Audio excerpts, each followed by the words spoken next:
Hello, Gun Nation. How's everyone doing this evening? Proudly made in Texas, but that's not where I am. Hope y'all are all doing well. We will wait a few seconds, get some more people in here. We've got 11 so far. Go ahead and start saying hello to some people. I've been hitting y'all. It's got IBG in the house, DB, reloading from the hot pot. CZ Shadow 2 is in the house. And we've got Chessboard, Rich B. Hope y'all are all doing well. And Dirt Track is here. Hope y'all are doing well. I am in Arkansas. I am actually in Springdale, Arkansas. So I was in Bentonville yesterday. Kind of up a little farther that way today. And I'm in Springdale. So fun. All right, let's see here. Can y'all still see and hear me and all that stuff? I want to make sure I've got decent internet. Just kind of being weird earlier. Hello, Rusty Taylor. How are you? And we're going to get into it here in a minute with the diminishing returns. I want to, kind of give my opinion on some things. Arkansas, home of the rice fields. Hello, Brian. How are you? Let's see. Brian is saying, hello, all. Everyone ready to watch the 4 people debate that won't be the Republican candidate? Yeah, that's it's just a waste of time. I mean, I'm not going to watch it. Hello, Mike High. I'm sure we'll get the gist of it tomorrow. The lowdown saying how bad it sucked. But yeah, it was interesting today. I got hit on by a lady with a beard.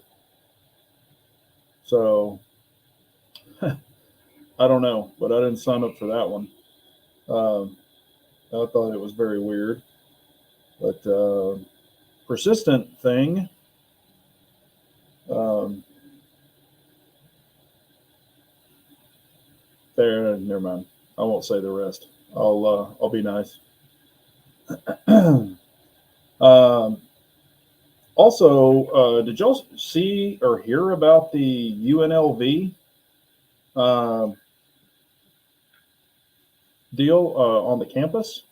Supposedly that was happening earlier today or into this evening. So I don't know. I just had a thing that popped up that said something about UNLV campus in Las Vegas had a, or y'all know. Man, I'm thirsty. My big ass has been on a diet right here at Christmas time, but got to cut that weight, man. Hello, Lake Ozark guy. I'm in the Ozarks in Arkansas.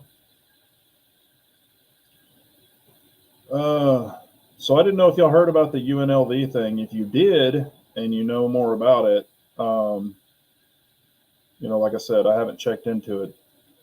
I haven't checked into it that much. So,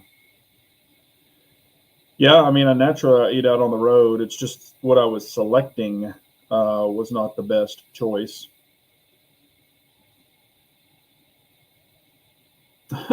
Someone tried to recreate that one level from Rainbow Six. Whew. Not good. Yeah, I mean, I eat out when I'm traveling all the time, but just have to make better choices. So that's what I've been doing. Cutting the carbs, all that kind of stuff.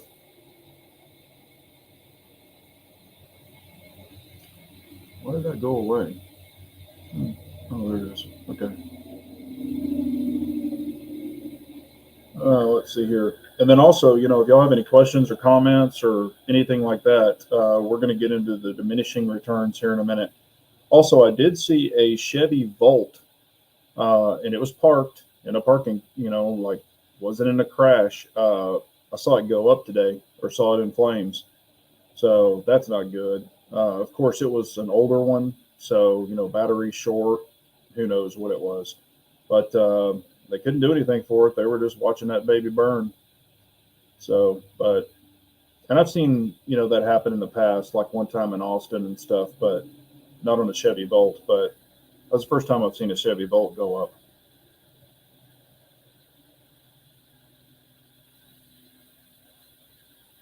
Okay. It was over Fox News when it was going down. Okay.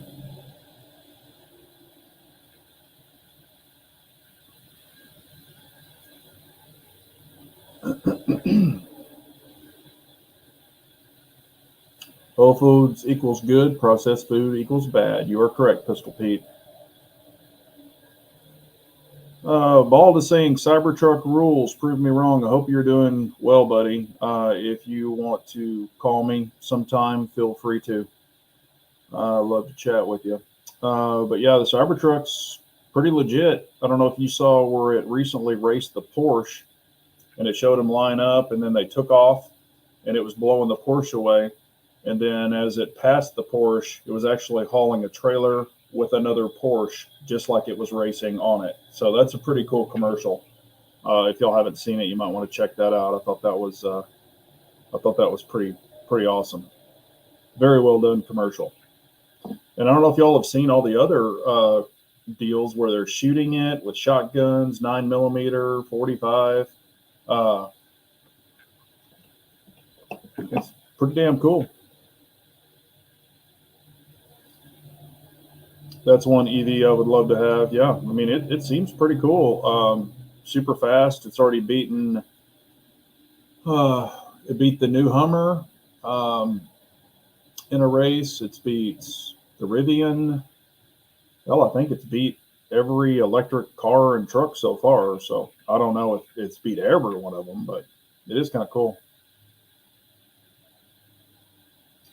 The two motor version, yeah.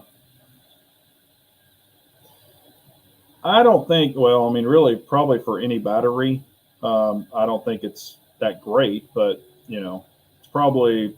I think it was. What they say it was like 350 miles or 400 miles or something like that. If you get the upgraded stuff.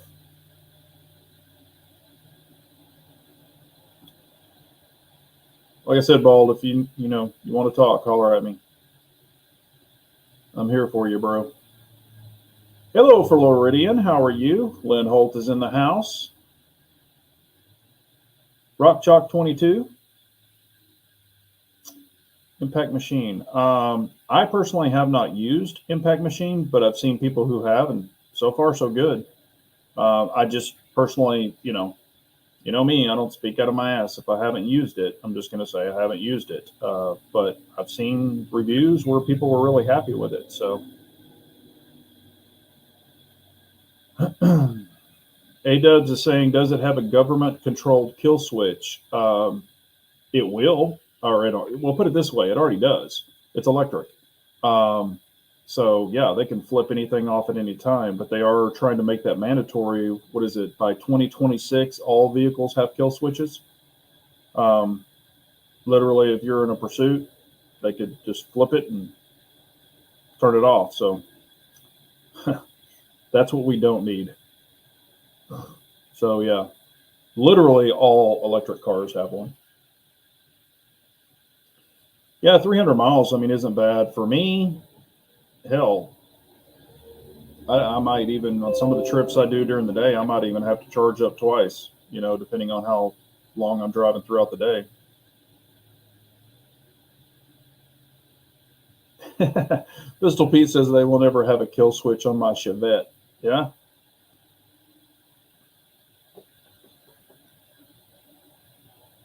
Yeah, anything mechanical can have it. The bad thing with a lot of that software, though, like even, of course, when I was a technician, EPA, had a lot of stuff loaded in there, and I could actually get the computer. I could go in, I could default it, I could alter it, I could change it. Um, things like that. I could reprogram it. I could program things out of it. Um, there was a lot of that I could do. However, with an electric car, you know, you really kind of can't, or the dealer might be able to, but I mean, your average person or your average technician, even with a scan tool, is not going to be able to. They're going to have lockout features and all that. And the bad thing about it is, say you buy a loaded, I've already seen it happen to people that I personally know.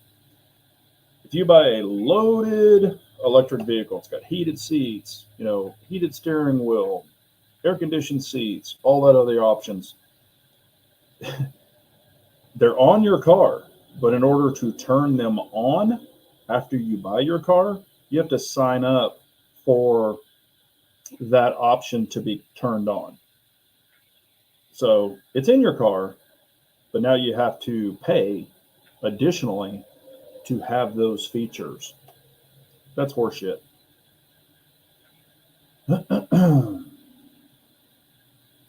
Let's see here. Pistol Pete says, do you ever wake up and forget what city you are in? Yes, that has happened before. Actually, I've been even at home, like on a Saturday, and I've woken up in my own bed, and I'm like, oh, man, I'm in wherever, Oklahoma or whatever. And then I'm like, no, this is my house. So, yeah, it is kind of weird sometimes. I mean, it doesn't happen often. But, yeah, it'll make you wake up and look around and go, okay, where the hell am I? And I'm not even joking. The phone that's on the counter back there, I know I'm in Arkansas, but I forgot the city that I was in. And I was talking to my dad, and he goes, hey, what city are you in? I told him Arkansas, and he's like, what city? And I was like, shit, I don't know. So I had to look at the phone because there's an address on the telephone, and to figure out what city I'm in. And that's not the first time I've ever had to look at those phones. I don't use them, but, they always have the address on there. Yeah, sometimes you just forget. All right, let's see here. Len Holt said he had a great day at the range. I picked up a new to me Wilson Combat SFX 9 4-inch. Also shot a CZ Bull Shadow from CZ Customs. Wow, I haven't shot the Wilson, the SFX 4-inch. I've held it, and I have shot a Bull Shadow. It was not mine, but I have shot one. But yeah, that's awesome, man. That definitely would be a good day.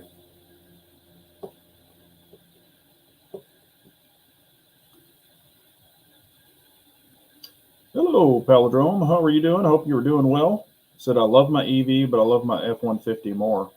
Yeah, that's like I said. I know a lot of people who have EVs and really like them. I'm not hating on them. If that's what you like and it works for you, get it.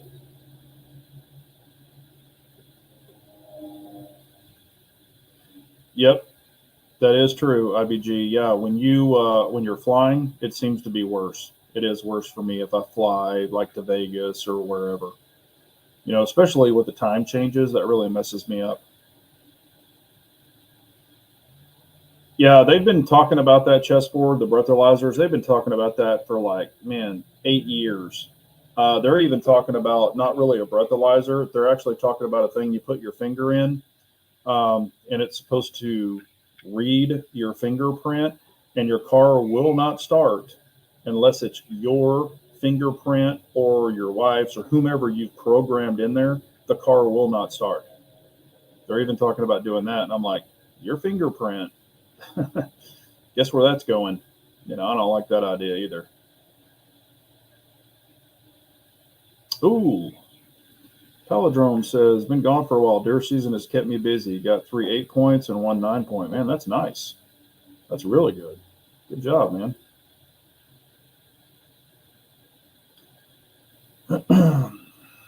Approach for cars. We had mainframes in the day to upgrade a few tweaks and reboot new mainframe. Yeah. They need a lockbox for all smartphones when you drive the vehicle away. Man, you'd be surprised. As much as I drive, 18-wheelers rolling down the road at 80 miles an hour, and the guy's just sitting there texting, and that truck's just all over the place.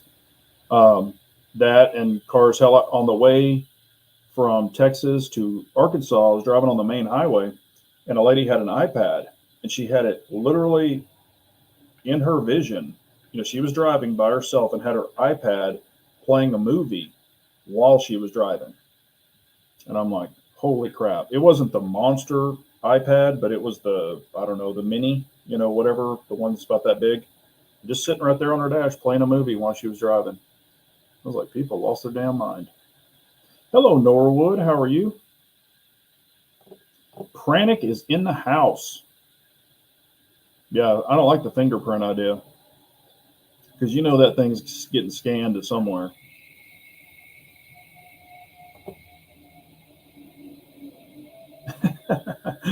Pistol Pete, that's funny. Yeah. Harry's Holsters is in the house. How are you, Harry? I know you were on a hiatus. That's awesome.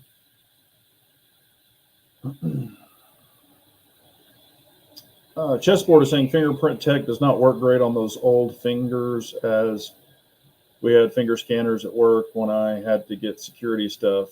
Didn't work for me how to use a code. Yeah, that's what I'm saying. I mean, what if you cut your finger that day? You have a big old ripped open finger and a bandage around it. How's that going to work?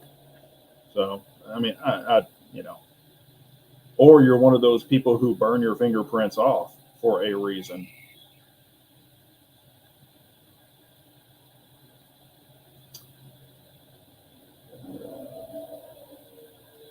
Yeah, hell, we've got those laws everywhere, Rich B. Hell, in El Paso, a lot of city ordinances or city, like there's some cities in Texas that's that way too. That doesn't stop people.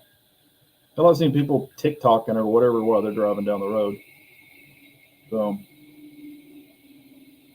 hello, Scott79. How are you? Chris from the 740 is in the house. Hello, Chris.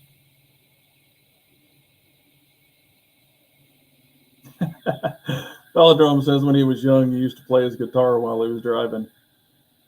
Man, I remember back when I had Jeeps, used to drive with the Jeep doors off and stick your feet hanging out the window and all kinds of goofy stuff. I mean, we've all done weird stuff, but literally driving down the road watching a movie, I mean, whatever. Oh yeah, if you had to literally take people's phones away, I think they would pass out and like keel over. I mean, there's times where I've shut my personal phone off and my work phone off, and I've literally just shut them off while I'm driving. Not that they ring all the time. And then sometimes when I'm driving down the road, I'll talk to Harry or Humble Marksman or whomever. Brian Duchesne, he's on here. So, I mean, it's good if you want to catch up with people, but sometimes you just want to turn the damn things off.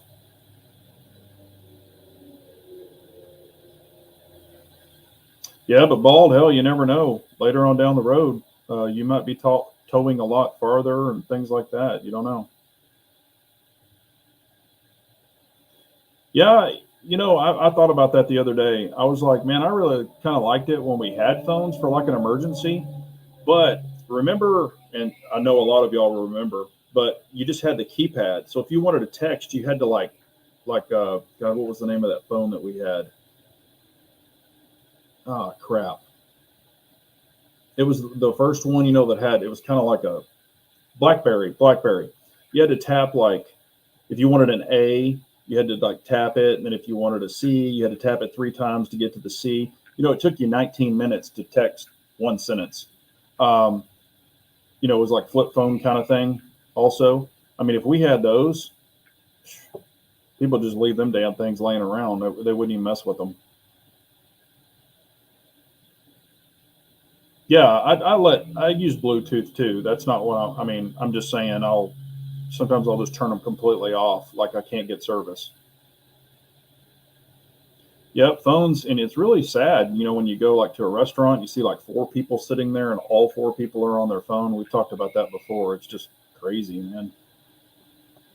Yeah, T9. Hello, Clyde Cumberland. How are you? Yeah. There, I did that one time. We had a people at our house, and some of them were younger, and I made everybody throw their phones in a basket so we wouldn't have to deal with that kind of crap. Hello, Mr. Armsman. How are you? Hope you were doing well. Matter of fact, I talked to Armsman today. We chatted on the phone for quite a while. And we were chatting about, of course, he builds holsters as well. And I know Harry does too. And we were talking about, like, sometimes when we open the safe, and start digging through stuff or cleaning the safe out, I find guns, I find accessories, I find all kinds of crap that I didn't remember I had, or I didn't know that I even had it. I'm like, oh shit, there it is. I've been looking for that where I really haven't. And there's some that I've pulled out, like rifles and stuff, and I'm like, when the hell did I get that? It's just kind of out of sight, out of mind, or you've had it for umpteen thousand years, and you're just like, damn, I didn't even know I had that gun. That happens. I mean, I'm not bragging on it. It's actually it's kind of dumb, but it does happen when you collect firearms and you have all these accessories and everything. You kind of forget what you have.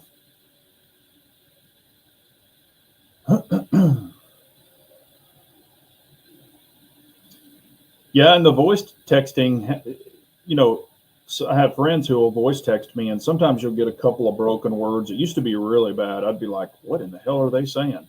It was typing all kinds of crazy stuff, and it definitely has gotten better.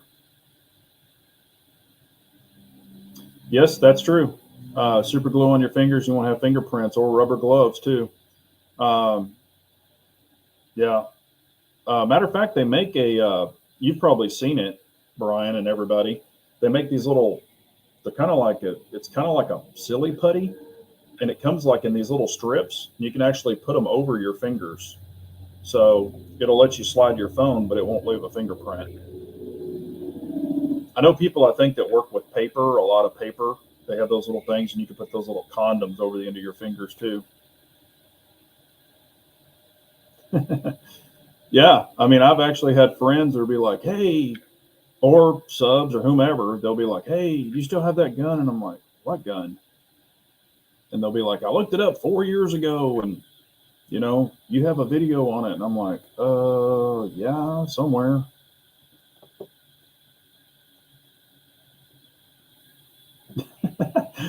That's true. That's true. I remember like those movies where, like your eye, works for your phone or whatever, and they'll pop your eyeball out and, scan it. That's pretty crazy. Why is this thing doing this? Some of these things, yep. I don't know. It's like after I show a comment, it goes away or it blocks it. I can't read what it said when I take it off the screen. Yeah. Like I said, rubber gloves work really well too. Those real thin, like medical gloves, those will work really well too. But yeah, that Chevy Volt, when it was burning today, I was just like, holy crap, man. I need to go get some marshmallows. Um, but yeah, it was, I mean, they were just standing, the fire department was standing around it. They couldn't do a thing. I mean, they were just like, let it burn. It's kind of like a tire fire. You can't go in. And that's the thing also. A lot of fire departments are trained on electrical cars, but you can't just go up and start cutting wires and all that if you don't know what you're doing. You'd get your ass killed with amperage. So, if you don't know what you're doing, that's why a lot of technicians, if they're not certified on electric vehicles, they can't work on them because you will die. It's like why when I was in aviation, you start messing with magnetos and stuff like that, or capacitors. Those things hold so much amps. You have to discharge them before you can open them up or even pull the wires apart. Because they're cannon plugs where it goes together in screws, and then you put safety wire on it.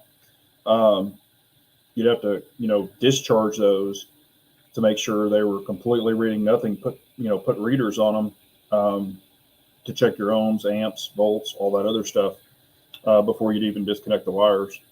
I've seen some people get chunked. I mean, not just, oh gosh, it shocked me. I've seen them getting blown back. So it'll light you up.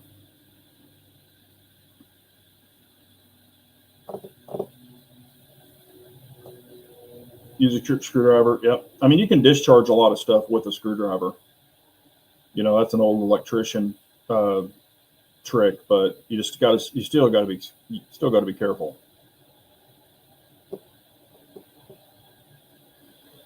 Belgium said, I will buy an EV truck at some point, but waiting for solid state batteries for lower price and longer range. I need minimum 400 miles range, and I don't want to pay over 50K. Yeah, I mean, as they're coming around more, of course, with the, Bidenomics, who knows if that'll ever happen, but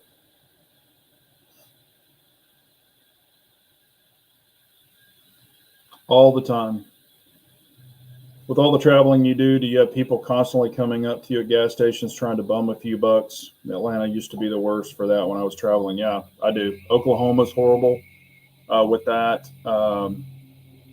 Not so much in Arkansas. I mean, there's people walking around, but Oklahoma, I mean, they're like flies. Um, let's see, trying to think. El Paso's really bad about it as well. Um, Houston was really bad. I don't really handle the Houston area anymore. I do the upper part of Texas.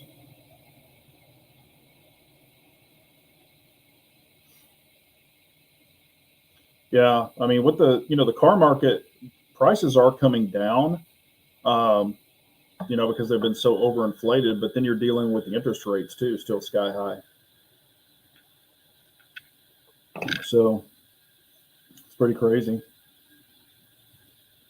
Let's see here. Is there any? What I was talking about? We'll go ahead and get into it. The diminishing returns.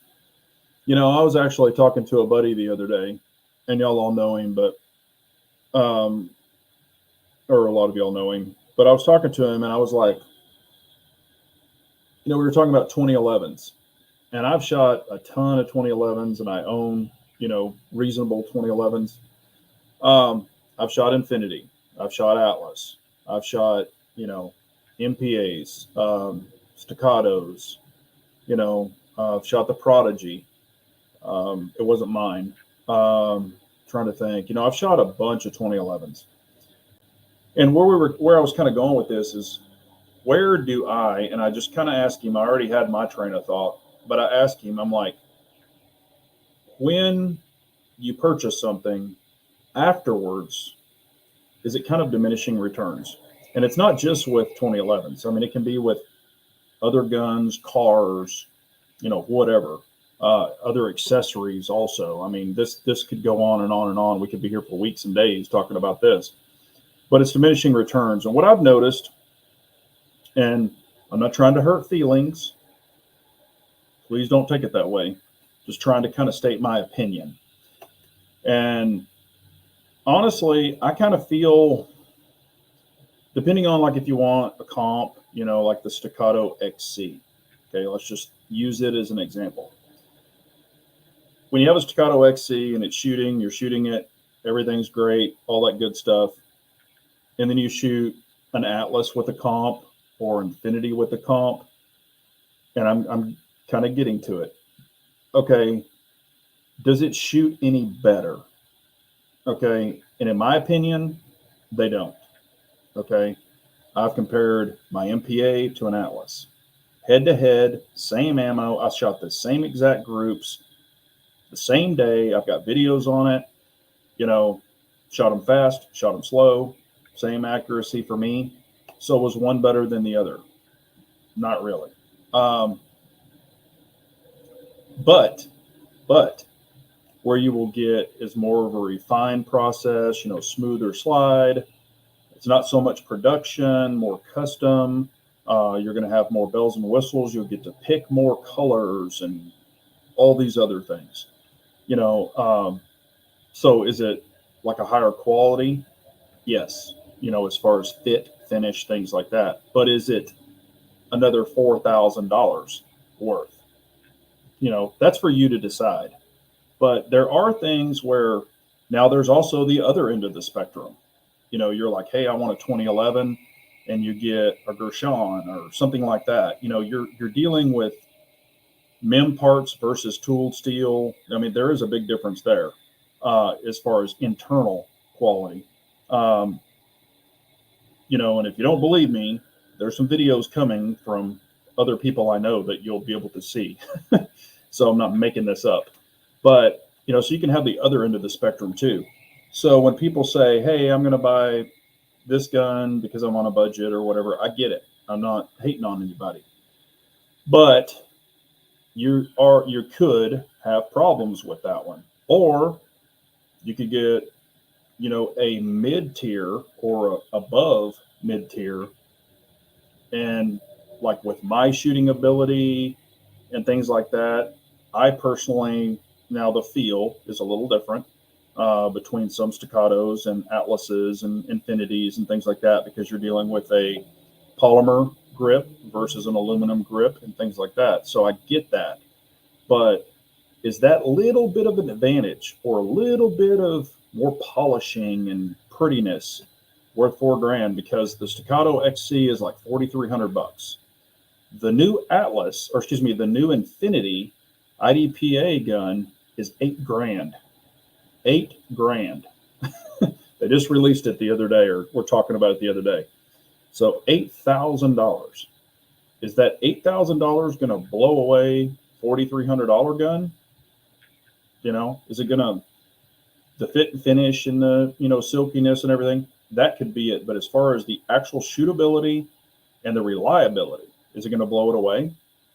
I don't know. So that's where I'm kind of going diminishing returns. Not knocking anything. I've had expensive guns in the past. I mean, super expensive guns in the past. For example, I had a engraved Les Baer 45, $7,000 freaking 1911. Was it any better than a Dan Wesson? No. I mean, just more prettiness in the engraving, custom engraving. So, everybody's asked, why don't I own an Infinity? Why don't I own a bunch of Atlases? I just don't see the advantage, and I've proven it to myself. These weren't my guns, but I've shot Infinities, I've shot Atlases. In my ability now and then, I just don't see a difference, So that's just my opinion. They're super nice guns. I like them, don't get me wrong. But I just don't see the $4,000 difference other than cosmetic and a little bit silkiness, kind of like cars on some cars. So they'll both get you to point A to point B. But do you want a smoother ride, more comfort, more options, that kind of thing. Woo! Pistol Pete, that would be a cheap one right there.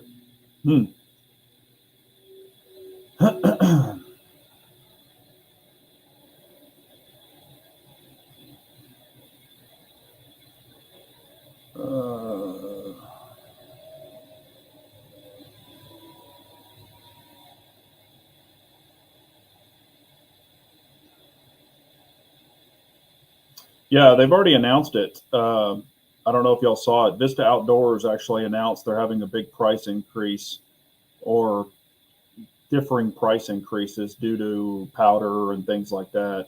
It could be 5 to 7% increase at the first of the year. So if you're needing it, grab it.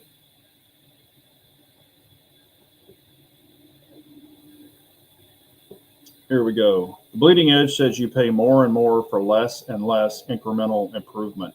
And that's kind of where I'm going with this. Like I said, it's, I'm not knocking any of those guns. They are super nice. Really enjoyed shooting every one of them. But I was just, the more and more I shot them and really compared them, because the MPA is super smooth, super nice. It's actually a little more accurate than my staccatos. Smooth. It's like glass. Got the super nice trigger, 2-pound trigger, all that stuff. But you can take a staccato and make a 2-pound trigger if you know anything about 2011s or 1911s. So that really doesn't come into play. And you can put a short reach, medium reach, long reach, whatever you want trigger in any of those guns. So there's little tweaks you can do to any of them. And then I was talking about, like, what is the best starter pistol? 2011 starter pistol that I would own or that I would buy.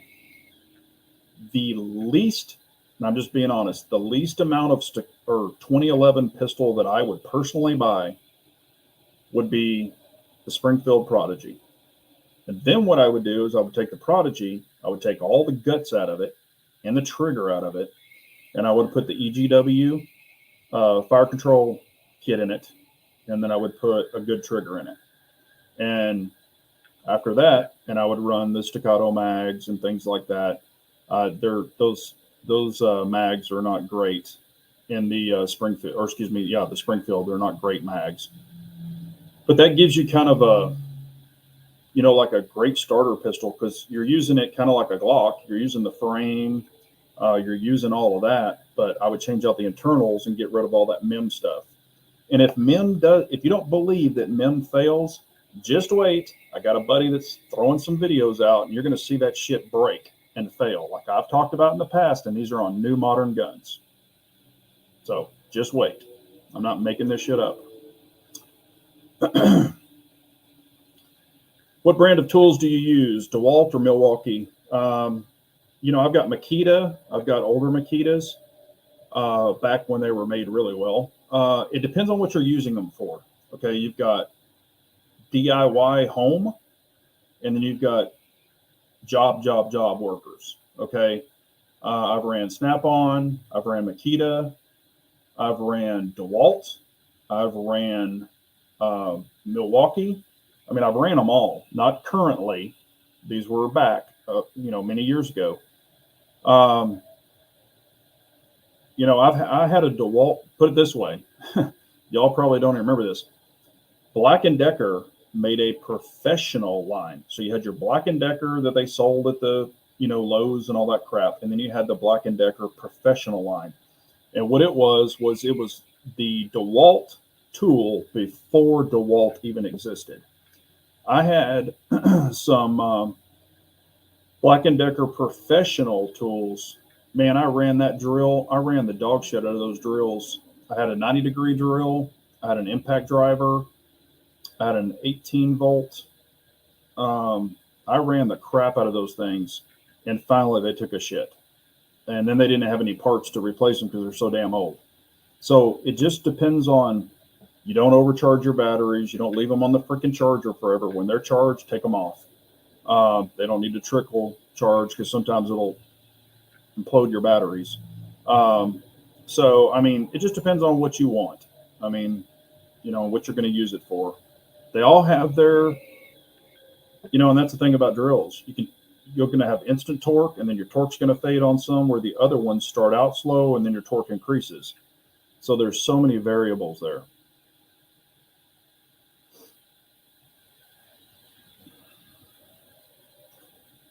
All right, Joseph. Thank you for the chat, and I would appreciate your info on the new Heritage Staccato 4.15 compared to the original. Just your thoughts. Many people, especially even my buddy Greg, Threat Cadre, he is a huge proponent of the 4.15. That is his favorite staccato, and he's the staccato guru. I'm just being honest with you. He said that is the Goldilocks of the staccato sizes. That's why they brought it back. A lot of people love that gun. I've shot the original staccato, the 2019. That's basically the Heritage. It was the 2019, and I've shot my P. That's an all steel version. Mine's an aluminum version. I chose the aluminum because I didn't need the extra weight, and I carry my staccato P. A lot of people don't think I do, but I do.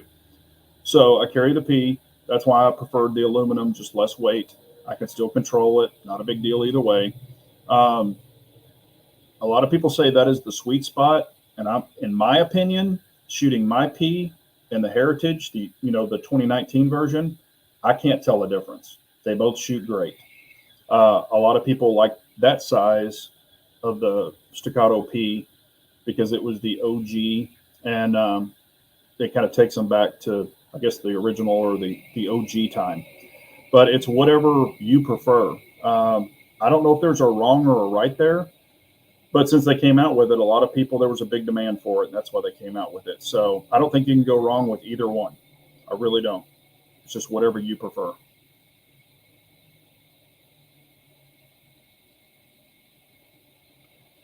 Bald, and I know Bald's had some super nice infinities, and he said, if you ask me, any gun over $3,000 to $4,000, if nothing, but Mercedes versus Hyundai, Kia, kind of a deal.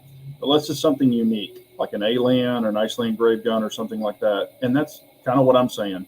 If it's a one-off, if it's something that's really difficult to get and you really want it, or that's the reason I had the Les Bear, that particular one, because it came in the case and the case was engraved, the gun was engraved, it was a special edition. I think they only did like, I don't know, 500 of them or something at that time. That's the reason I bought it. I saved up for it. I wanted it. I knew it was coming, so I got it. Matter of fact, I carried that gun for 4 or 5 years. But then I had a lawyer that wanted my Ed Brown and the Les Bear. He wanted them bad, and because you couldn't get them anymore. And he offered me a huge chunk of change for them, and I was like, "Have a nice day. They're yours." So that's kind of why I got rid of them. Kind of regret it sometimes because I'm like, man, it was such a sweet gun. And that was also when they made everything here. Now a lot of Les Bear's frames come from the Philippines. So that was when they truly, truly handcrafted the guns. They don't do that anymore. I think of my Staccato as a Mustang Saline. It will do anything a Lambo can do for a lot less and easier to get fixed if it breaks. Yeah, I mean, and like I said, it's whichever you prefer. There's no wrong or right answer here. But I'm looking at the shootability, the feel, all of that other stuff, and I just past the Staccato, I just kind of can't feel a difference or see a difference in the shooting. I can feel it a little smoother, looks maybe a little bedazzled better. Finish is a little different, but it's not drastic or $4,000 difference. I can't see that.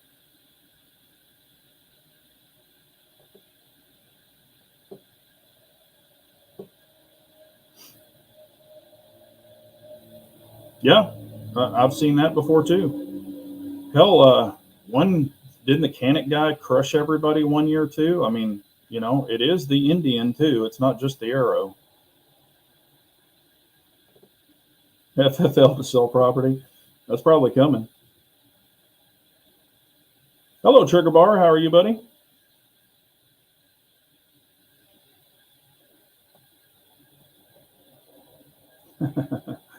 I'm a DeWalt guy. Yeah, I mean, DeWalt makes some great tools. I have a bunch of DeWalt tools. Nothing wrong with them.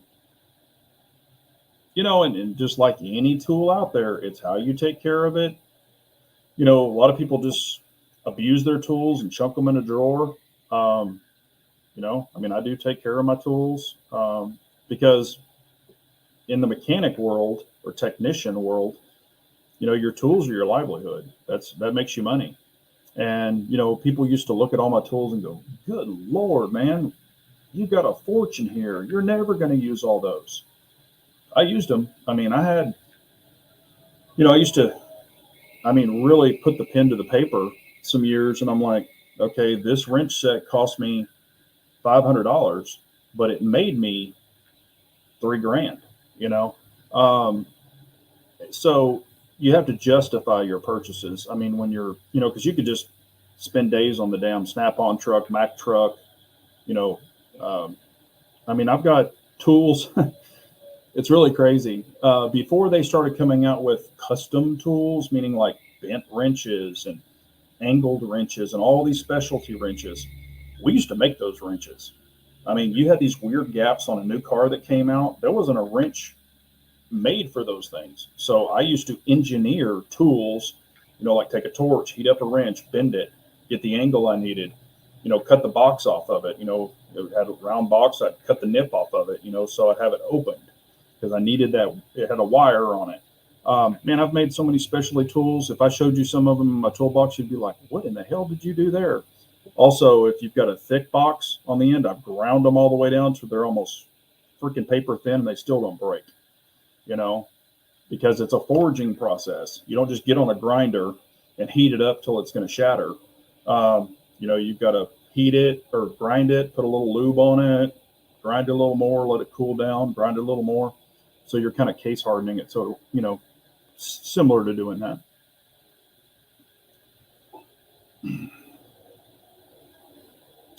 Here's what I notice. Rich B is asking, is the difference in a Prodigy and a Staccato noticeable immediately, or most so with hundreds of rounds through it? Here's what I noticed with a Prodigy when I shot it. I noticed it was a little rough, like on the safeties. They weren't as smooth. They were a little sharp on some edges. Trigger was definitely, because it's a MIM sear and everything, so you can't really get the fine smoothness out of it. So the trigger was heavier, and you can't just throw a trigger in it, to make it better. You've got to change the sear out. That's where your ignition kit comes in, because you need, everything to match. And when you get an EGW kit, all of those are matched. Your sears matched, everything. So that's where you can really tune it and get it a lot better. So, and, the slide's a little rough because it's, production stuff. That's why it costs $1,200 versus $3,500, because it doesn't have tooled steel. It has a lot of MIM parts in it. There's a difference when you're buying what you're buying, but you can take it and gut it down. Also, those are all steel frames, so you're getting the weight. You're getting the more aggressive grip on the Prodigy, honestly, the skateboard type grip. And the weight makes a lot of difference for dampening recoil for many people versus the aluminum or the polymer grip. And a lot of people really complain about the Staccato grip being polymer, but it's polymer for a reason. When you're shooting, the polymer actually absorbs the recoil, so you don't feel it in the aluminum grip. And it really does work. It's not a joke. I've shot my MPA, both of my MPAs with the aluminum grip. I can feel more recoil in the grip. I'm not recoil sensitive, but I can feel more. When I shoot my P, Staccato P or C2, I don't feel that, because the polymer is absorbing it and not sending it to my hand. So kind of like if you take a wrench and bang it on something, you're going to get the reverberation. If it were rubber or encased in rubber, you're not going to feel that. So, kind of the same scenario. Scott says, I do HVAC and I run Milwaukee. So he's team red. Bald is team yellow. I have DeWalt mostly, nothing wrong with Milwaukee. Have some as well, like Makita too. Makita, man, back in the day, Makita was the shit. I mean, I still have some Makita stuff, and it works great. And my shit is like 8 or 10 years. Oh, it's longer. It's older than that. It's probably 15 years old. Now I'll have a battery take a shit here and there, and I'll have to buy a new battery. And the bad thing is they'll upgrade the voltage difference, and they don't make the old batteries anymore, so you got to buy new tools. That sucks when that happens. And I agree with Bald. I've got team yellow, I've got team red, I've got team blue. If you don't know what I'm talking about, it's the color of the tools. Milwaukee's team red, because all their shit's red. Yeah, and I know people who run the rigid simply because if it takes a poop, you can take it back and they'll give you a brand new one. Harbor Freight, yep. I know, man, I've known guys that have bought Harbor Freight, like buy it, go and just abuse the shit out of it for like 1 or 2 jobs and then take it back. And I'm like, don't do that. Oh, I agree with you. I totally agree with you, Velodrome.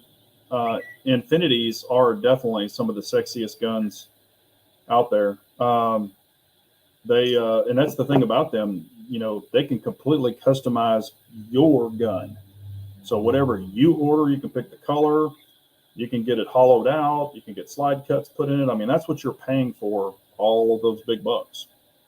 So you can truly customize that gun to whatever you want done to it.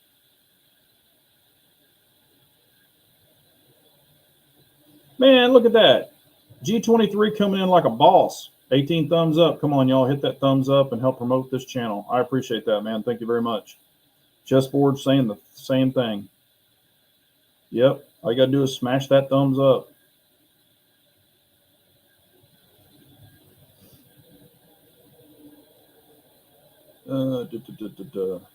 Yes. Oh my God, you're so right. Doesn't matter what brands of tools you have, all 10 millimeter sockets disappear. Yep. You know what's really funny, and I have it somewhere. I'll break it out one time and I'll show you. I have this little glass box. Somebody got it for me as a joke when I was a technician, but it's this little glass box, and it's actual glass, and it says "break in case of an emergency." And it's thick glass, and you shake it, and there are 3 10 millimeter sockets in it. There's 3 of them, and it's like a damn rattle thing, and it's in a little glass tube kind of thing, and they fit in there perfectly, and they just slide back and forth. I'm surprised they haven't broken the glass yet, because it's like a damn baby rattle. Yeah, I mean they are smooth, Pistol Pete, the Atlases and the Affinities, but with spring changes and things like that, you can make a staccato. I mean, you can make that sucker hum too. And hell, a Prodigy with the correct springs, you can do the same thing.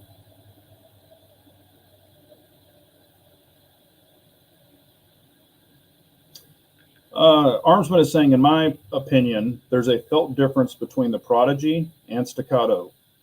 They do not handle the same at all. Yep, because of the polymer grip and the aluminum grip. That's what I was kind of talking about earlier. That's what I feel.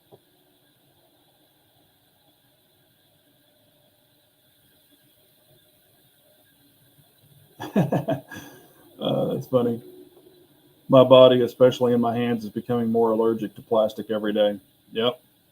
Oh, do y'all want to guess? And I'll even show it. I don't care. I'm not scared. Y'all want to guess what I'm carrying today? Does anyone make a polymer grip in the same shape as a metal grip? Uh, I know you can get the staccato gin ones. They're kind of similar. Um, I mean, if you're talking about for a 2011. And I know there's people who have taken them and like rounded them and done all kinds of stippling and all that kind of stuff. There's a company who does it. I think it's called Extreme Shooters. I think they do stuff like that too. Harbor Freight is Team Orange. Yep. A is for horses and jackass like you. Yep. Yep. Makita. I mean, they make great stuff. I have broken a lot of Harbor Freight, and even back in the day, I need to make those or the manufactured tools, specialty tools. I used to buy a lot of Craftsman stuff so I could bend it and grind it. And there's nothing wrong with Craftsman. Matter of fact, I have some Craftsman that y'all probably have never even seen, and they're actually worth a lot of money now because you can't buy them anymore. But they were all made in the USA. These particular ones, and they were called Craftsman Professional. And when I compared them to my Snap-ons, they were, I mean, identical. But it was the whole Craftsman used to have a whole line, and they were the professional series. So it wasn't the old kind of, printed out stamp look. These were the polished, high polished. They're pretty rare, and I've got them from the OG because I bought them way back when, and they're actually great. They're great tools. Never broken one. If I did, I mean, they would warranty it, but I can't get the professional line anymore. Deal wacky. Oh man, that's funny.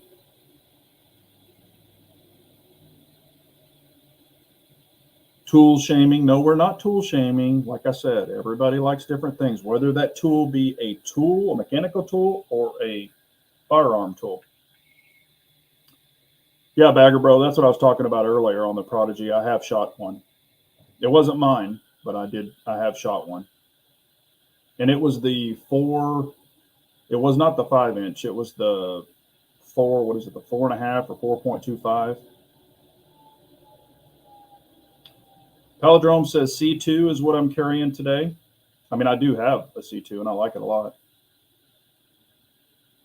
Yeah, Clyde, if you've got those, you can't get them anymore.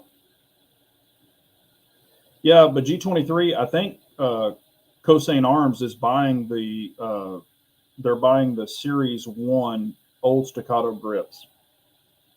A lot of companies do that. Yeah, Craftsman tools are good tools, man. Some of the newer ones aren't great, like the ratcheting. If you check the teeth, the gears in them, some of the gears are shit. Sure, I can do that for you. Bagger Bros just joined. Get a quick recap on your thoughts on the Prodigy. I think the Prodigy is a really good gun to start with, but I would take all the MIM parts out and I would put the EGW fire control kit in it, and I would put a new trigger in it. But it's a good starting point. It's a good frame. Ooh. Clyde Cumberland says, are you carrying a CZ? I actually am. Which CZ am I carrying? Today is CZ week. So I do have a CZ on me. Which one? I'll make it easy. Y'all probably can guess it the first. I bet the first person guesses it. With minutes left. Hello, IBG. Ooh, looky here. We got a bunch of the P10Fs, P07s, P10. Let's see here. IBG guessed it. It is the P10C with the extension because I need it for my fingers. And this is in a Armsman holster. So that is what I'm carrying, and it's got the comp on it. And I just showed the holster. That's all I showed.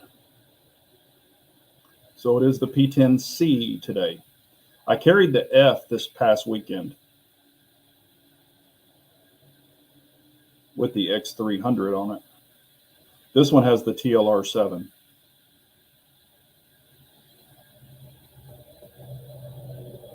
Yeah, but that's the P10C with the +2, because that way my pinky can, because without the +2, my pinky hangs off. So I do have to run the extension. Yeah, the F mags do fit in here. I've got videos where I'm shooting the F mag. Matter of fact, I need to I tried to post a video where I'm shooting the P10C with an F mag, and YouTube demonetized it. So I have it on hold to see. I probably need to go in and see if they've approved it or not. I'm getting a bunch of videos demonetized. Yeah, and the P10F mags also fit the DWX full size. And the P10F mags fit the P09 as well, and the P07. That's the good thing about having the P10 series and the P09, P07 is the mag compatibility. But of course, the short mag won't fit in the longer grip. You know, y'all get that point. But that is the good thing, and that's another reason I have I have three P10s, two C's and one F, and then I have two P07s and two P09s because all those mags fit all those guns. The longer, the P09, P10, F mags fit all those guns.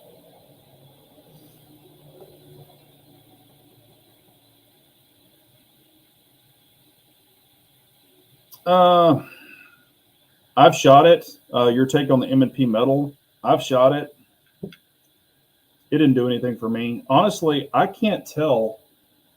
If I remember right, I want to say the P10, or excuse me, the M&P metal full size and the M&P full size polymer, there's only like 2 ounces or 3 ounces different. I honestly can't justify the price on that. It's just not heavy enough, man. Yep, this is the holster I just showed. He made it. So this is the Armsman holster that he made. Yeah, and the prices on the P10, man, they're really blowing them out because they've got the new series P10 coming out. And I'm kind of excited about it to see what the difference is going to be. Is it going to be lipstick on a pig like Glock's done, or is it going to be totally something revolutionary? You know, I was thinking, man, maybe they would go in and make it to where it was modular, like you could take the trigger group out and change different frames, and then maybe add, you know, like a metal insert in it or something like that, you know, kind of like the Zev has. You know, are they really going to spruce it up? Or are they just going to say, hey, here's the new P10CB or whatever, you know, what are they going to do to it? Kind of excited to find out. I have not shot the M. I put my hands on it, and I was, of course, it's way too small, but I was just not impressed with that gun at all. Not impressed with it at all. And that's what I'm wondering. It could just be a cosmetic change, but I would love to see like some sort of mechanical change, something different. But we'll see. Finger grooves, please don't put finger grooves in it. Ugh. Man, I remember when Glock, the Gen 4, tried that. It was like, ugh, that was bad. That was bad. But yeah, I've been cranking on my diet for, and it's not difficult. I just hadn't really been doing any carbs. And just so y'all know, I had some blood work done, and the doc was like, yeah, you gotta watch this. So anyway, cholesterol, glucose, stuff like that. So I want to get all that under control. So I've really been cranking down, getting that girlish figure back. So I've lost, I think, like 9 pounds or something, 8 or 9 pounds already. Just eating better. Really watching what I eat, and not any of the, a lot of that processed crap. No candy, no junk food. Fruit. If I want something sweet, I'll eat some fruit, stuff like that. So I'm just really trying to get that under control. And it's not, that difficult. It's just making better choices. Metal P10 with lock grips, that would be sweet. I would buy one. Because if I could change the grips and make it, put palm swells on it, oh, hell yeah. That would be awesome. Thank you, Turkey Bar. I appreciate you. How about the Platypus? What do you think? I think it's a really cool gun. Having a 2011 that takes Glock mags, I think that's really cool. I think they need to refine it. They need to do a little work on it. I know I don't have one, and I have not shot one yet. I'm only going by what a friend's told me that owns one. I think it's a cool option, especially if, like, say, a Glock guy or a Glock girl or Glock person is heavily invested in Glocks. They've got a ton of Glocks, and they're like, hey, I want to get my first 2011, and I'm thinking about the Platypus. What do you think? I'd be like, man, you got a ton of mags for it. You don't have to go buy, $80 mags. You've got, $30 mags.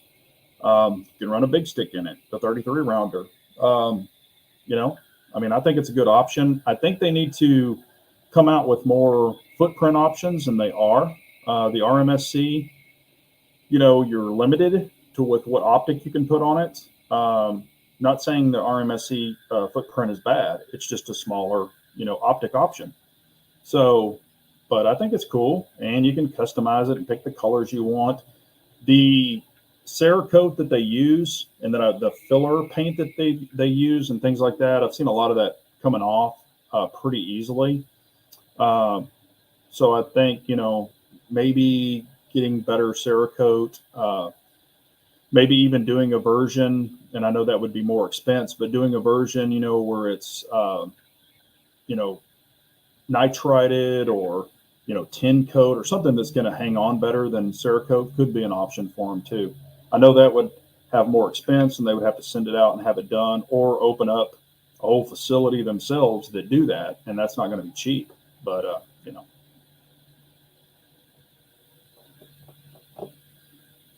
yeah. So that's kind of what I'm doing, Palindrome. That's kind of what I'm doing. So, and I could get it in orange. I wouldn't have to have my gun Cerakoted for orange. Yes, Pranic. That's who I'm talking about. Humble. I'm getting his opinion on it. He's, we're friends and known each other for a long time. Just talked to him yesterday morning. Walther just dropped a PDP steel frame. Hopefully CZ does that as well. And I was kind of thinking they might. I know Humble got his and did the video on his. I think options are great, because some people like polymer, some people like steel or aluminum. And yes, aluminum is steel. I understand that. I'm just saying one is heavier, one's lighter. But I think having options, that way more people can get what they want. And a lot of people, are recoil sensitive. So they're like, hey, I like a heavier gun. It absorbs the recoil better. Then, hey, get you a steel option. Options are good. All the Walther guns are pricey. IBG, you're not the first person to ask me this. What do you think of the new Toyota Tacomas with a 4-cylinder twin turbo? I mean, I think it's a cool option. You know, hell, the 6-cylinder twin turbos have been out with EcoBoost for quite a while. Matter of fact, Mopar is going to have that as well, going forward with a lot of their, you know, Hemi type engines.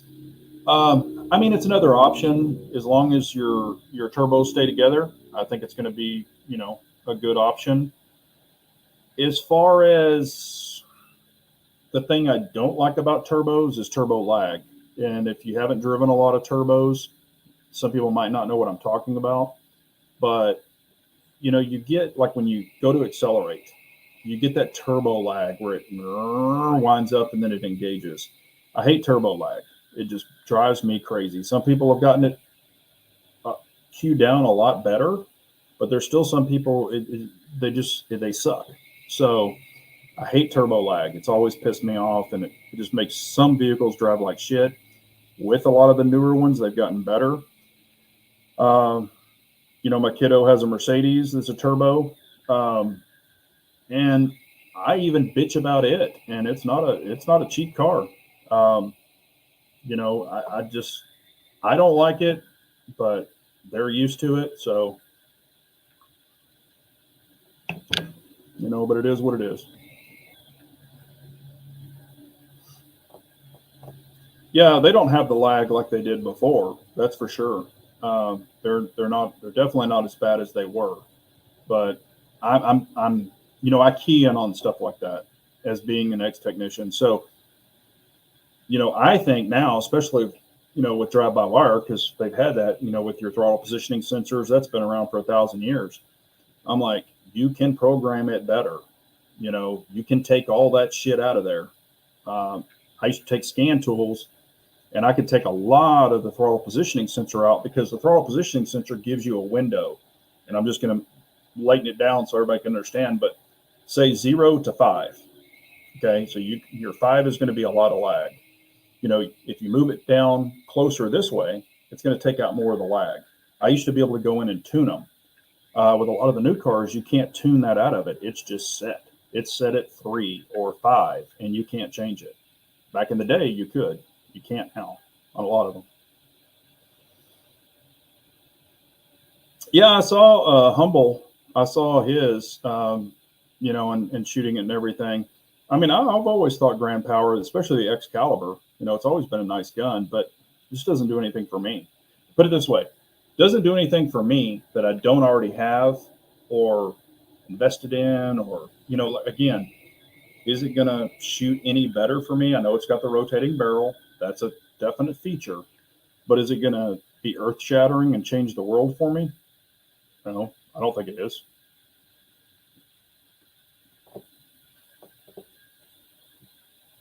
Yep. And, you know, for company car, I drive a Nissan Altima, and it's not a turbo. Uh, but just, and y'all probably heard me bitch about it, but it's the 4-cylinder, not the 6-cylinder. And it's not turbo lag, it's throttle lag. This thing has god awful throttle lag. I mean, you give it gas, it's like, ugh. I mean, it just, you can feel it just jerk, and it just, I hate it. It drives me crazy. It's almost like I want a manual so I can rev it up to take the damn lag out of it. And it's not even turbo. But it does drive me crazy.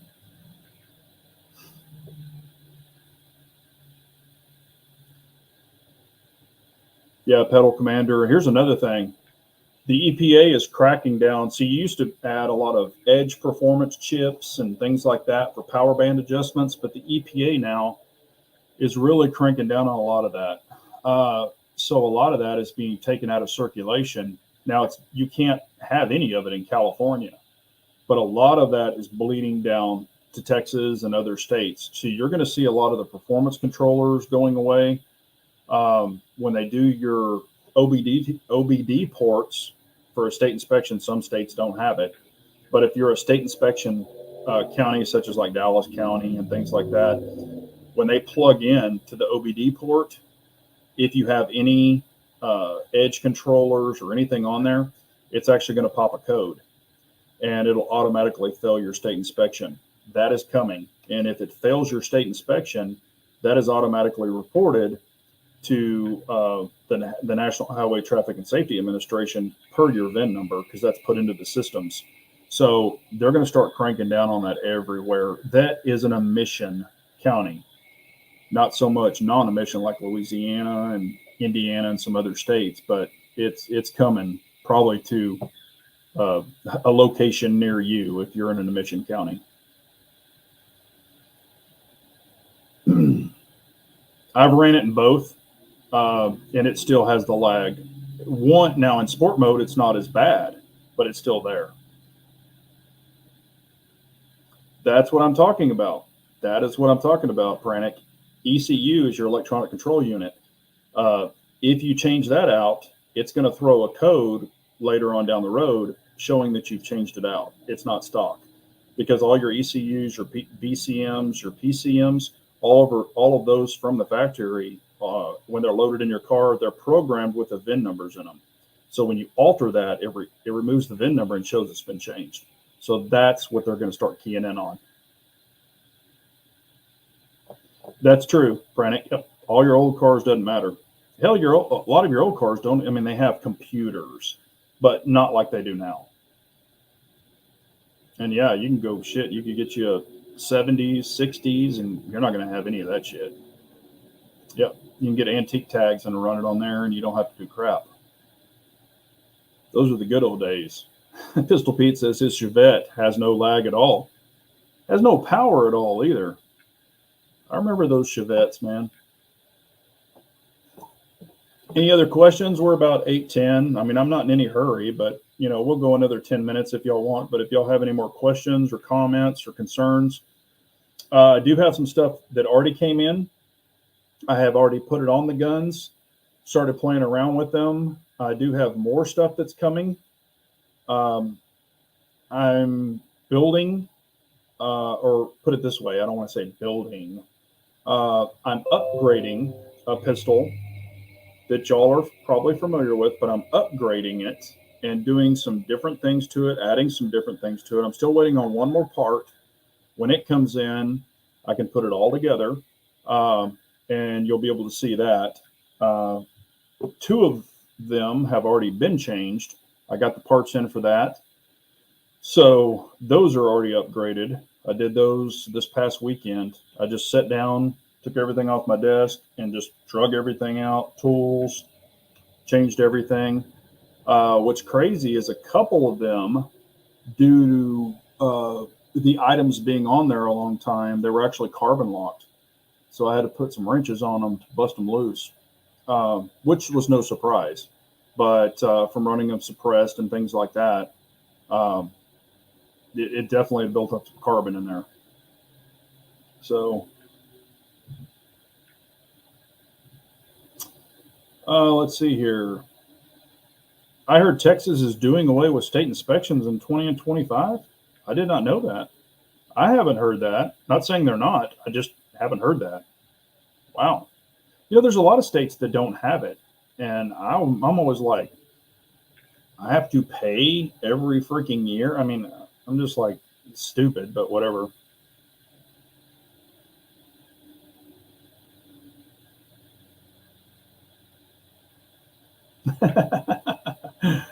Here we go. My old S10 had no lag with the Ramjet 502 with twin 88 millimeter turbos and a Pro Street supercharger. Yep, I hear you there.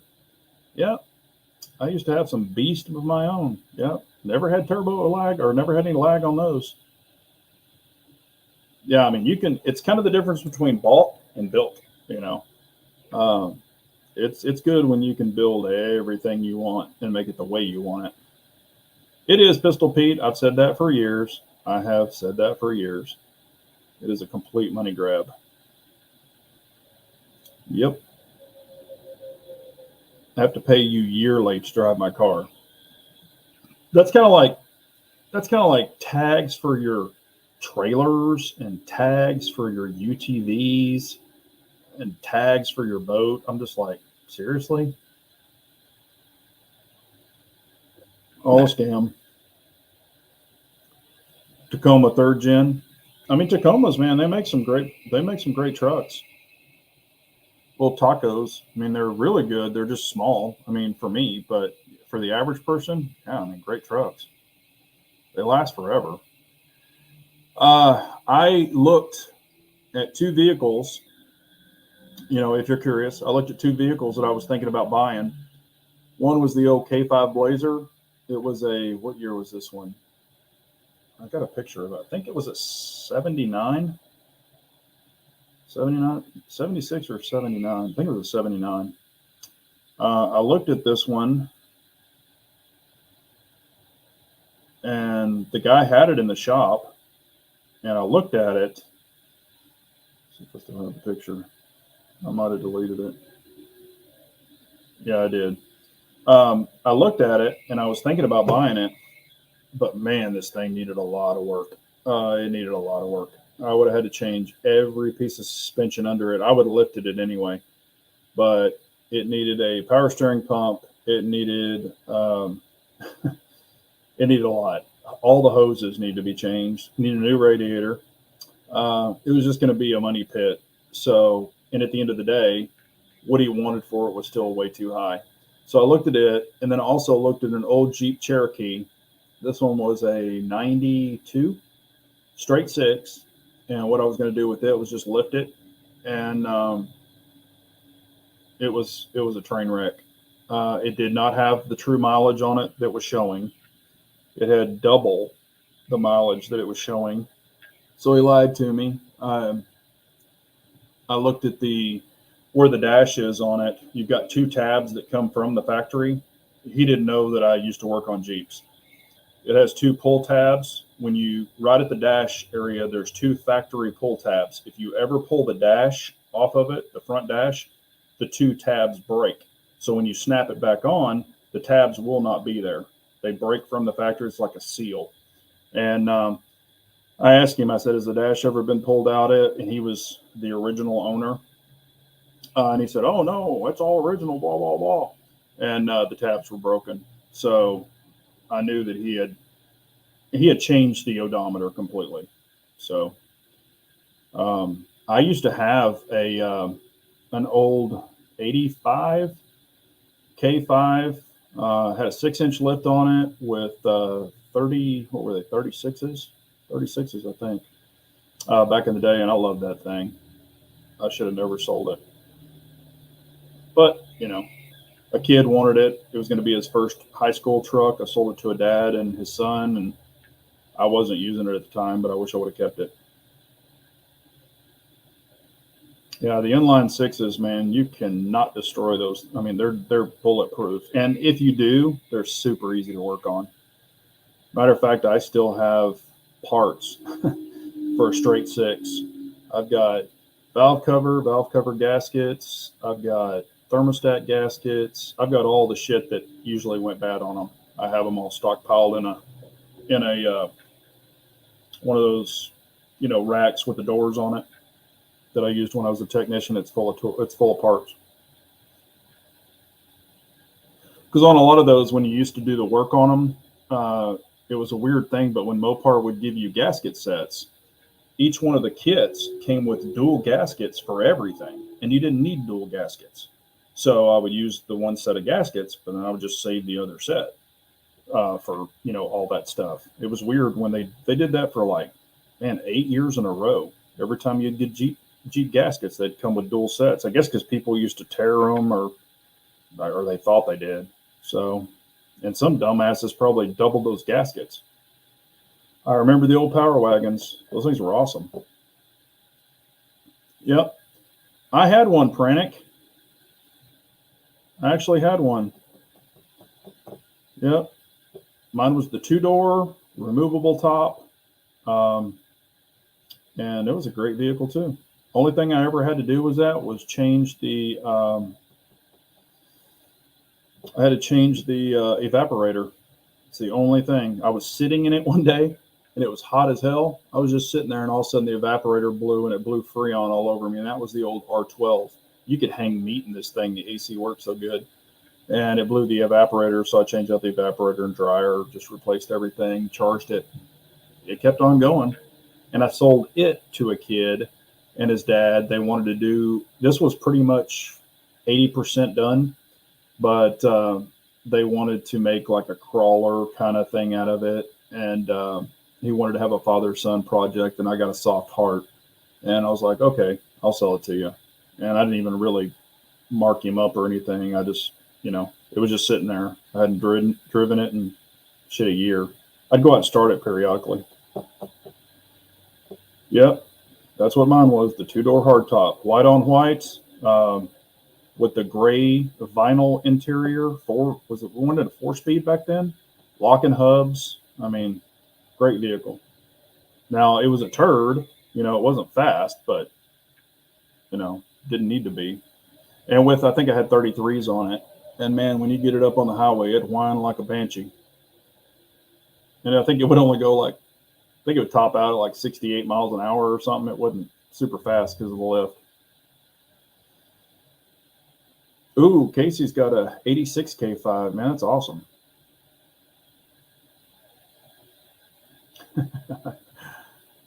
Yeah, MagnaFlow. Yeah, I don't know if y'all ever seen the video where I did my wife's exhaust. Did a custom Y pipe on it. Her car's all tricked out, but that exhaust is freaking loud as shit. It's got Flowmaster 44s on it,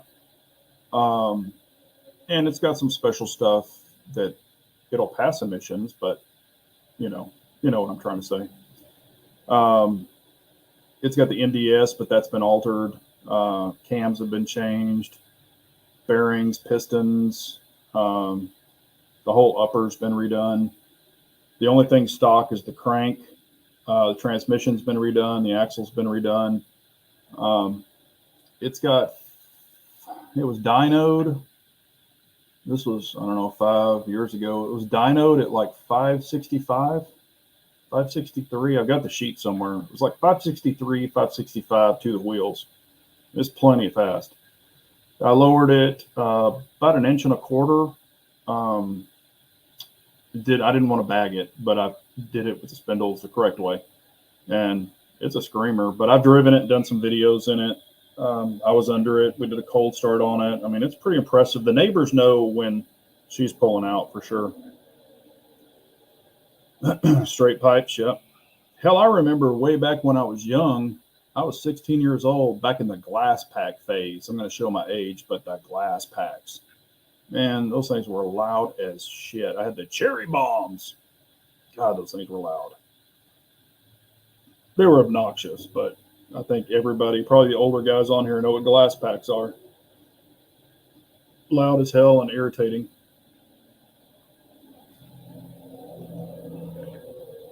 But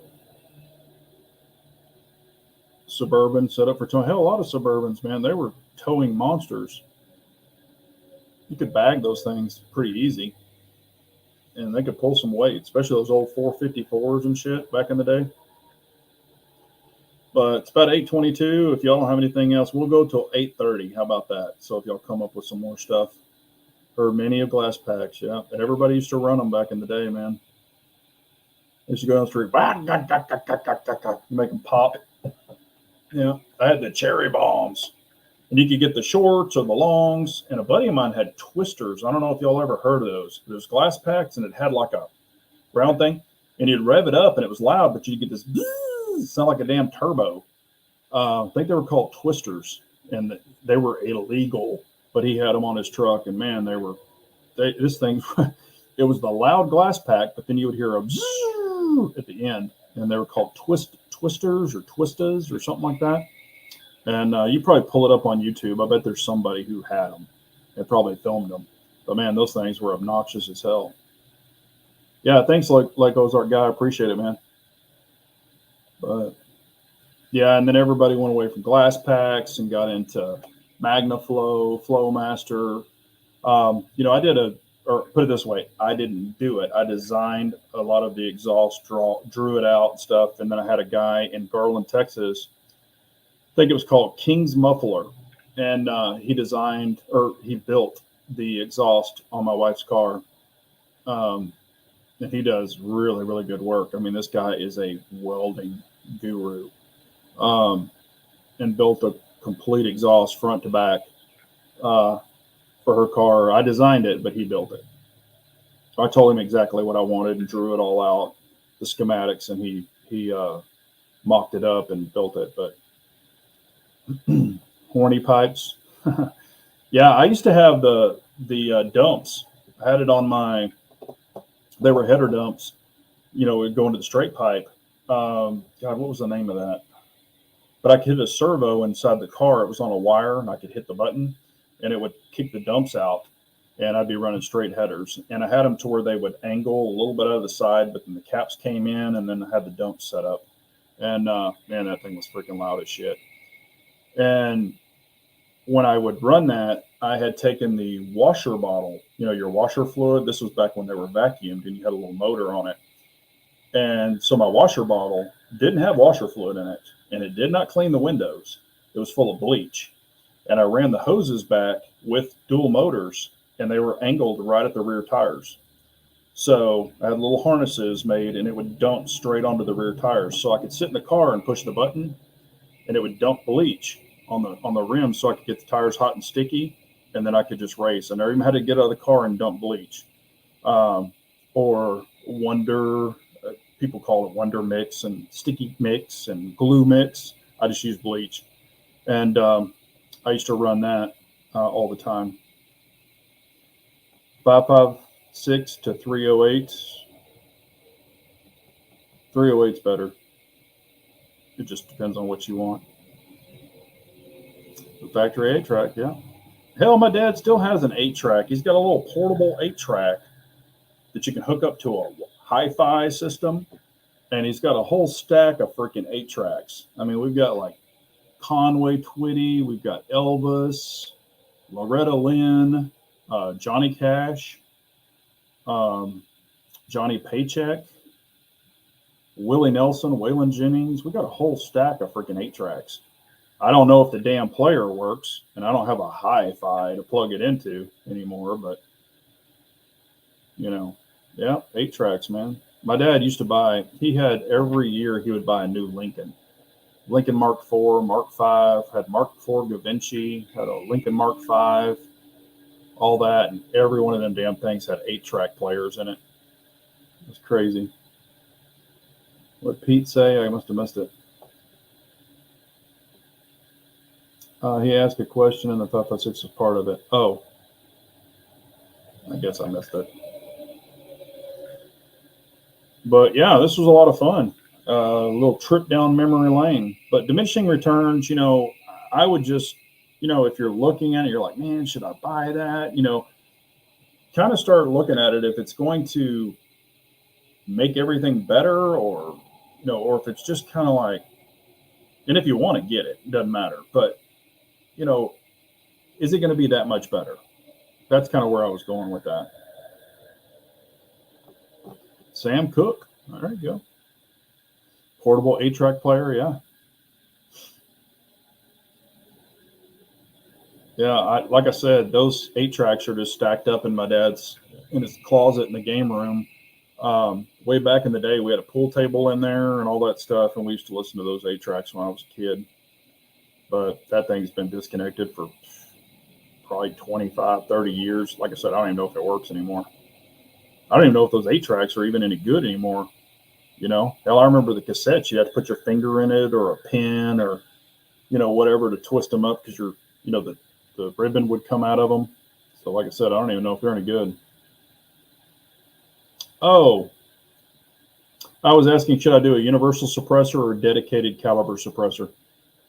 If it's for a rifle, I always recommend a 7.62 suppressor to run on 308 and 5.56. The muzzle at the end, the cap. There's even some where you can change the caps, like you can run a 30 cal cap or a 5.56 cap, but it's still set up as a 7.62 suppressor. But I always recommend a 7.62 suppressor because there's not that much of a difference in tone to me on the suppressors I've tested. So I just say get a 30 cal and you can run it on 5.56, 308, 6.5, whatever you want. you don't have to get don't get a dedicated 5.56, because then you're limited to running on 5.56. That's my opinion. If you choose something different, that's cool. That's kind of when you get into diminishing returns. You can use one for all of them, you know, for your rifles, of course. Now, if you're getting into pistols, that's different.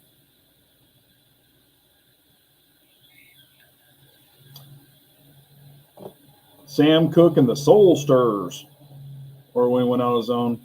Oh, we even have James Brown. My dad has some James Brown. Man, I Feel Good. I don't remember what it was called. What's up, J78? How are you, sir? About to shut it down, so you got here just in time. But I appreciate y'all as always. You know, like I said, y'all make this chat happen. I appreciate all the thumbs up. I appreciate the subscriptions. I mean, I appreciate all the input y'all have and the questions you ask, because a lot of the questions, and if you have questions that we didn't answer, or you're looking at this on the replay and you're like, hey, I want his opinion on this, leave the questions, leave me a question. I'll look at them later and I'll get you an answer or an opinion. I'm not saying my answers are all right in the book, because they're not. It's, everyone's opinion is what they are. And I only go by if I've tested it. If I haven't tested it or tried it, I'll just say I don't know anything about that. I've never tried it. I'm completely upfront with everything. So anyway, but I appreciate y'all so much. Y'all all have a great night. As I'm starting to say now, if you haven't talked to your family in a while, please reach out to them. Make sure everybody's good. I did text 1776, just check on him. He's doing well. We're going to catch up. And KS, so I checked on him. But we're going to catch up too. We haven't had the official phone call, just the texting, and stuff like that, but they're good. So I'm going to see if we can get us all together again and do the three guys reunion, maybe before Christmas, hopefully. I don't know. That's what I'm trying for, just so y'all know that. So we'll see if that works out. We'll try to get everybody on the same page, and maybe we can make that happen. I think that'd be a lot of fun, to catch up, let y'all see how everybody's doing, and, run some opinions and see if their points have changed, or what they're running now, or what they're preferring now. It's always good, because like I said, it's that big full circle. You start here, you kind of try this, might even go right back. So it's always fun to catch up on that kind of stuff and get people's opinions. So anyway, y'all have a great night. And remember, an unarmed nation's a very weak nation, so we all got to carry on. Thanks, everybody. Y'all be safe.